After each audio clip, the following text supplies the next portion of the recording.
Thousands of people took to Tel Aviv's streets to rally against controversial judicial reforms, as celebrations began in Jerusalem to mark the 75th anniversary of Israel's statehood. For 4 months, Israelis have demonstrated each week, often by the tens of thousands, against the proposed judicial overhaul of Prime Minister Benjamin Netanyahu's extreme right government. The controversy over the reforms split the nation and divided the government.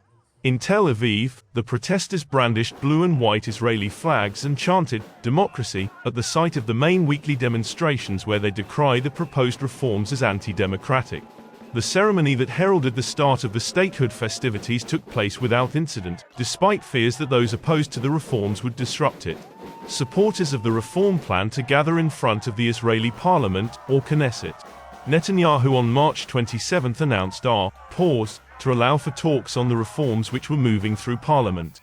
The government's proposals would curtail the authority of the Supreme Court and give politicians greater powers over the selection of judges. Netanyahu's administration, a coalition between his Likud party and extreme right and ultra-Orthodox Jewish allies, argues that changes are needed to rebalance powers between lawmakers and the judiciary.